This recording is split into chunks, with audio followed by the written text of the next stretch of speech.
Hey everyone, I'm Puddle. Let me tell you a story. I used to watch scary videos, paranormal activities, and exploring on YouTube every night. My girlfriend thought I was a bit strange for loving it so much. You're weird. But I couldn't get enough of those spooky stories. Why? Glad you asked. There was a problem. Even though I loved these videos, they often made me sleepy because they didn't have enough pictures or exciting things to look at. It ends up that I would fall asleep and miss the end of the stories, which meant I had to watch them again the next day. So, I decided to fix this problem. I thought, why not make my own YouTube channel with scarier and more exciting stories? But when I started, I wasn't sure how to make it great. So I went online to find some cool ideas. I found a website about the scariest places in Asia and read lots of creepy stories. Some were good, but I wanted to make my videos even better. More spice. So I took a break, talked with my plushie, had some coffee, and looked for more stories. Finally, I found 3 perfect stories that I knew would be awesome for my videos. So here we are, about to start this cool journey together. I'm making these videos fun and spooky so everyone can enjoy them. Get ready for some great stories that will keep you awake and entertained. Welcome to my channel, where the fun and scares never end. Let's jump into our first adventure. This video may contains moderate jump scares and is not recommended for people that are easily scared. Additionally, if you dislike or find discomfort in being alone in a dark room or have claustrophobia, this is also not recommended. But at the same time, you could enjoy this fears if you choose. The pictures in this video are not real pictures. It's just used for imagination purposes. Please subscribe, like, and share to your coward friends.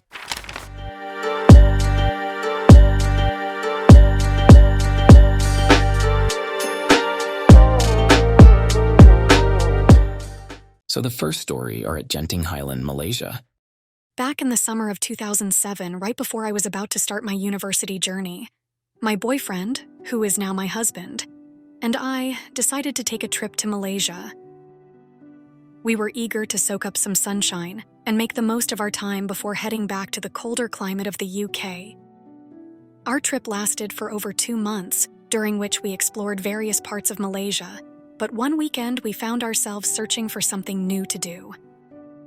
My husband then suggested we visit Genting Highlands, a place he remembered fondly from his childhood.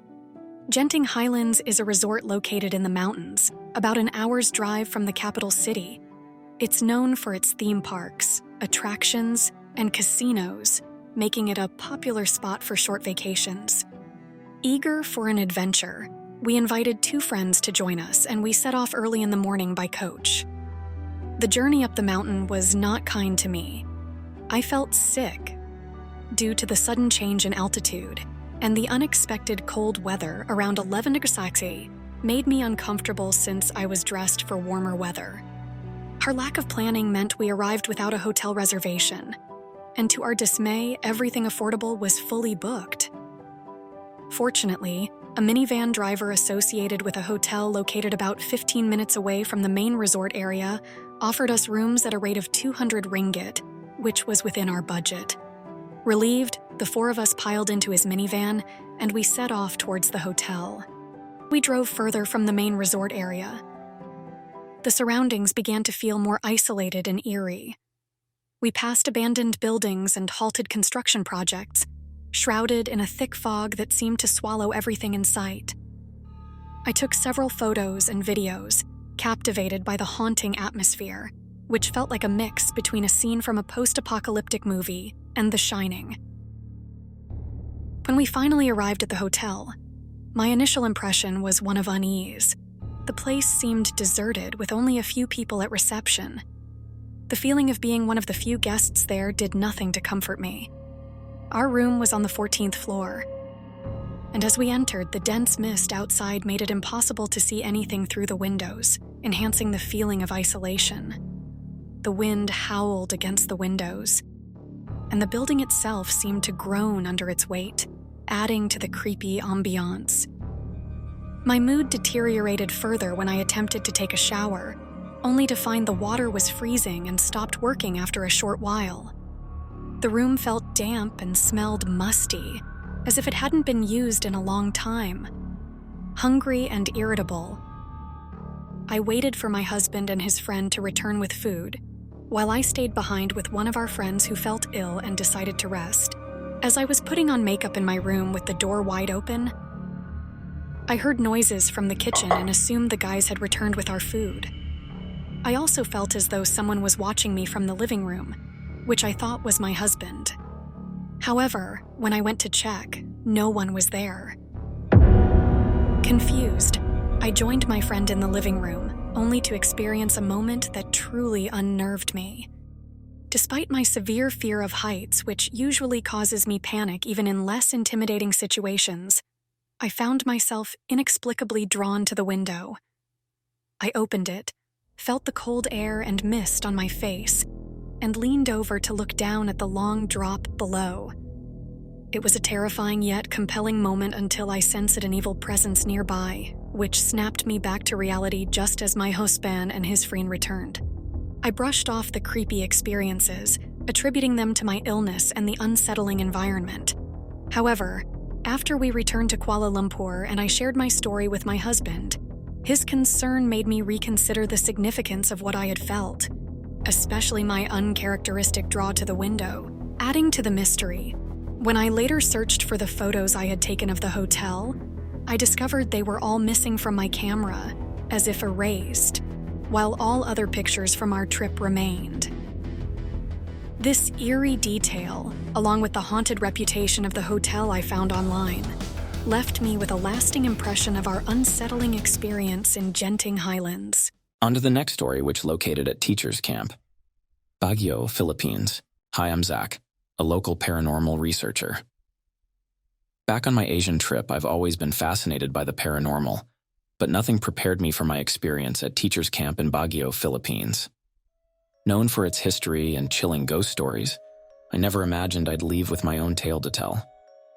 It was a cool, foggy evening when I arrived at the camp, which added an eerie touch to its already ominous atmosphere. The air felt thick, charged with a sense of anticipation, or perhaps a warning. I was there for a conference, but my mind was equally set on exploring the camp's haunted reputation. The first night passed without incident, lulling me into a false sense of security. However, it was the second night that changed everything. As I settled into bed, the silence of the room was oppressive, almost tangible. Just as I began to drift off, a sudden chill swept through the room, penetrating my blanket and raising goosebumps on my skin. I tried to convince myself it was just the night air, but the windows were closed. Then, the soft patter of footsteps echoed in the hallway outside my room. I thought it odd, given the late hour, but what truly sent shivers down my spine was when the footsteps stopped right outside my door. I lay there, frozen, listening. But as quickly as they had come, the footsteps faded away, leaving me in a pool of silence once again. I barely slept that night, and by the morning, I had convinced myself it was just my imagination. But the real terror was yet to come. That evening, as I was reading under the soft glow of my bedside lamp, the temperature in the room plummeted. The chill was so sudden and severe it felt as though the warmth was being sucked out of the air. Then out of the corner of my eye, I saw it, a shadowy figure standing at the foot of my bed. I blinked, thinking my eyes were playing tricks on me, but when I looked again, it was still there, an unmistakable presence of someone or something watching me. I wanted to scream to run, but I was paralyzed, a prisoner of my own fear. Suddenly, the figure moved, gliding towards the door without a sound, and then it was gone. The room felt normal again. The oppressive chill lifted, as if it had never been. I spent the rest of the night with the lights on, too afraid to close my eyes. The next day, I shared my experience with some of the locals, expecting skepticism or disbelief. Instead, I was met with nods of understanding. They told me stories of the camp's haunted history, of spirits unable to find peace, roaming the grounds. Some even claimed to have seen the figures themselves, echoing my own encounter. I left teacher's camp with a profound sense of unease, a lingering feeling that what I had experienced was part of something much larger, much older than myself. The stories I had heard were no longer just tales. they were a chilling reminder of the thin veil between our world and the next. To this day, the memory of that shadowy figure haunts me. Whether it was a lost soul or a trick of the light, I can't say. But one thing is certain. Teachers' Camp is a place where the past and the present, the living and the dead, are inextricably intertwined. And for those who dare to visit, it offers a glimpse into the unknown, a brush with the other side that is as terrifying as it is unforgettable. Last but not least for this story, we are going to Lawang Sewu, Indonesia. Who doesn't know Lawang Sewu? This ancient building, a relic from the Dutch colonial era, is very famous for its stories full of mystery and the mystical. However, very few actually know about the real history of Lawang Sewu, what motivated its construction, and the unique stories that accompany Lawang Sewu to this day. Lawang Sewu, when translated into Indonesian, means 1,000 doors.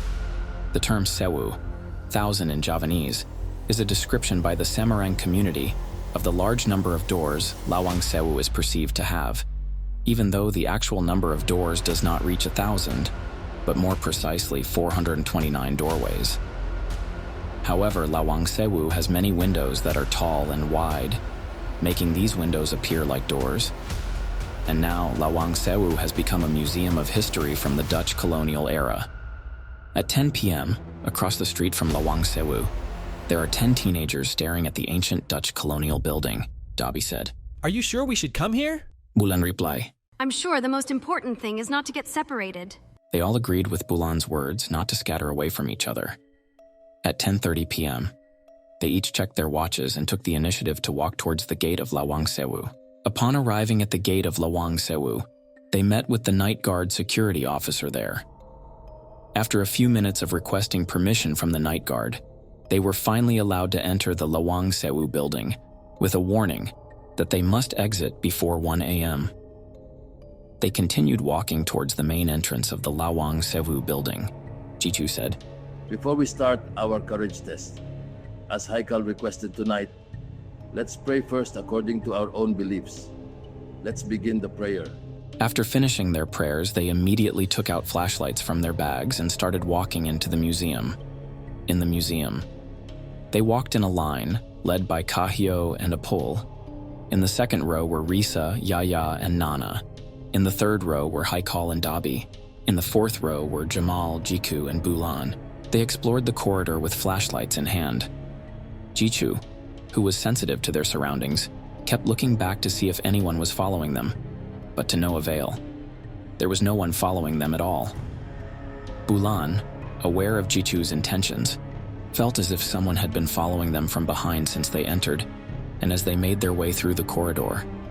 After passing 150 doors, they were continually disturbed by supernatural beings present at each door. Then Nana suddenly said, Hey, there's a child over there. Nana pointed to a little child who was carrying a doll near door 180. The others eagerly looked in the direction Nana pointed to, ensure whether there really was a child alone at night without any parents accompanying them. As they were about to approach the child, suddenly, the child disappeared. Confused, they searched every corridor for the child.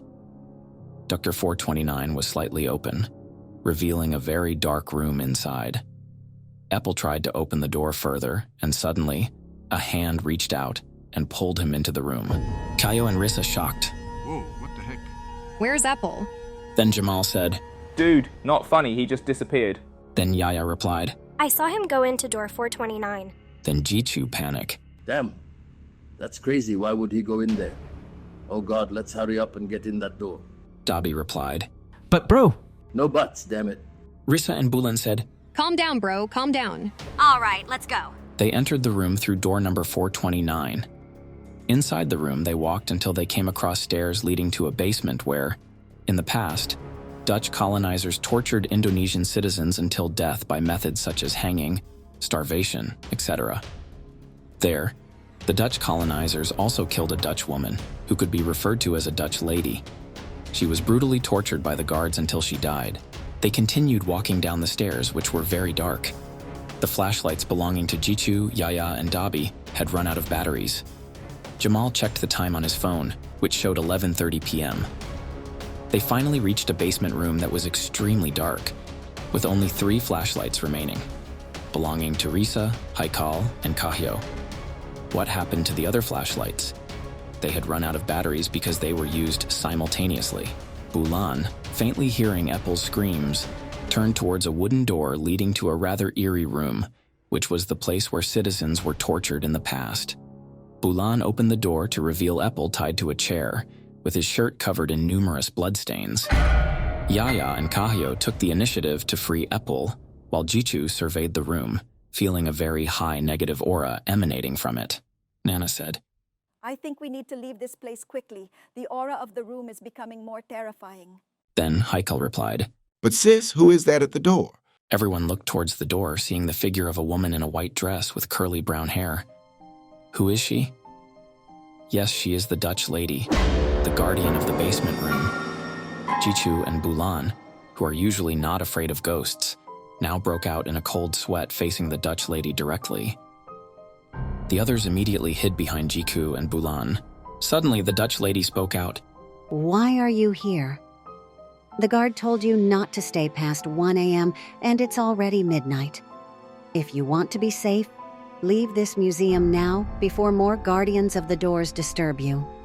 If you see a child with a doll in their hands, never look into their eyes or follow them because they will lead you astray into other rooms. So leave now and don't be tempted to touch anything around the museum.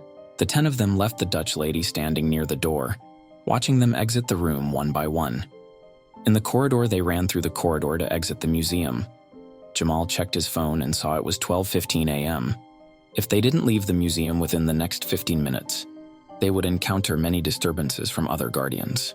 Risa pointed towards the exit door, and they quickly ran towards it, making sure to close the entrance door back to its original state. After that, they sped up their pace to leave the Lawang Sewu courtyard, noticing that the guard was not there. Across the street, they looked at the Lawang Sewu building from across the street. From this, we can conclude never to enter the basement and must leave the building before 1 a.m. if we don't want to be disturbed by the guardians of each room. We can also conclude never to trust anyone, especially the child with the doll we saw earlier. If Yaya and Nana had followed that child, they would have gotten lost. And never randomly open doors if you don't want to end up hurt like Eppel. Finally, they decided to return to their house.